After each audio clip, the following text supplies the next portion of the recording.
Rivals of Aether wave dashed its way to a full release this year, and as a player since early access, I can safely say that this game has delivered.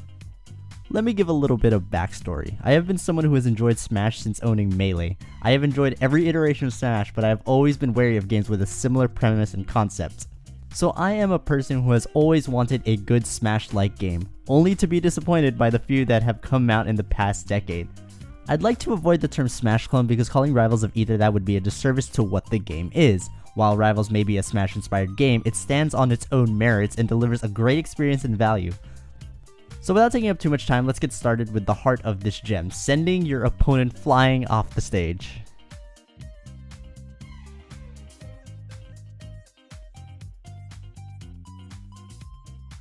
So as mentioned above, Rivals is similar to Smash in that it is more of a brawler than a traditional fighting game.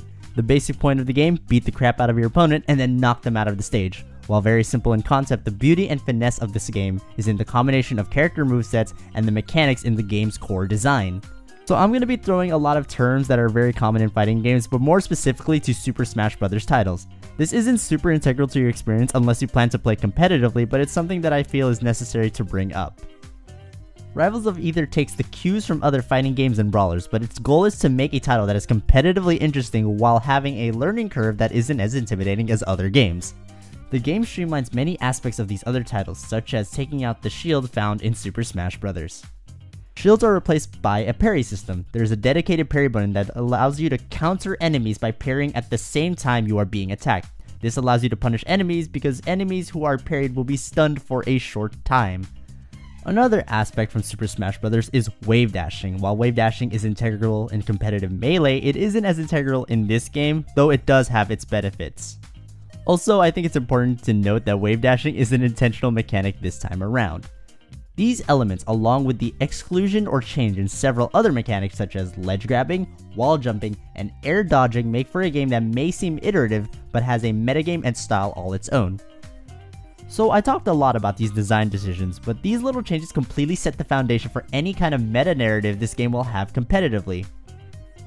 Competitive players in the fighting game community, specifically in Smash, is the target demographic for this title, and the inner workings of this game will make or break it.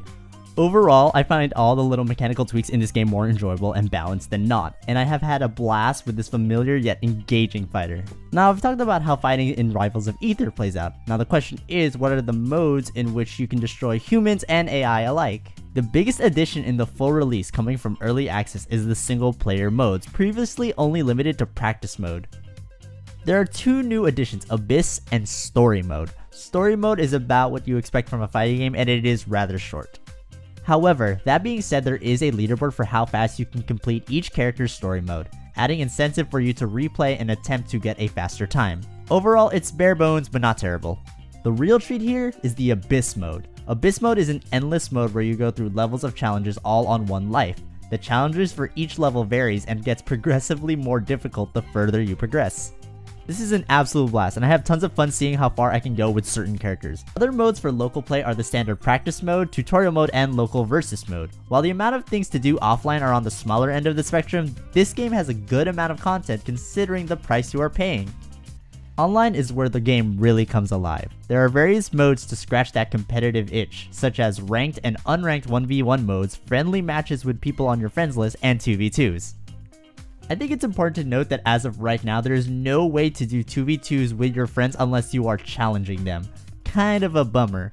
The only way to play with your partner is to have you and your partner both connected to the same PC. The online play functions the same as if you were to go against a LAN opponent, with the big saving grace of the game being the awesome netcode. In fighting games, more often than not, you will get latency. The amount of latency you will receive is based on various factors. I can say though, for the most part, the amount of connection hiccups and bad latency is on the lower side, at least in my experience. I am absolutely shocked on how good the netcode is, given that this is an indie title, and more importantly, it doesn't inhibit your ability to be competitive. So feel free to climb the rankings and not feel like throwing your controller across the room because you got disconnected. If you've been watching the video for a while, you might have seen, just a couple of characters. The characters are just wonderful. I mean, look how cute this demon whale dog is. As of right now, there are a total of 8 playable characters and they all have their own rules and playstyles. The benefit of having a small roster is how they all play off each other and how they are able to balance the characters. All characters feel viable on a basic level and more importantly unique. They even feel unique compared to other games in this genre. And this is all presented with a minimal but good looking pixel art direction. Everything in terms of aesthetic and sound design just works and all follow a consistent tone. All shown in the stages and character design. After one playthrough at the Air Armada stage, you will have the theme stuck in your head.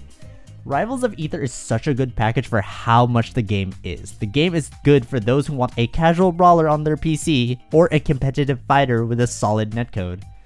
The presentation, the mechanics, and the steady flow of updates make this a good game regardless of your goals and level of play.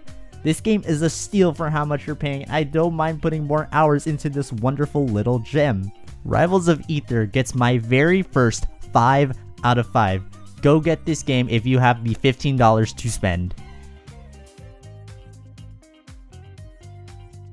Thank you so much for watching this video review. I will have a link to the full article down below. Leave a like if you liked the video, comment if you want to leave some feedback or if you have something to say about Rivals of Aether.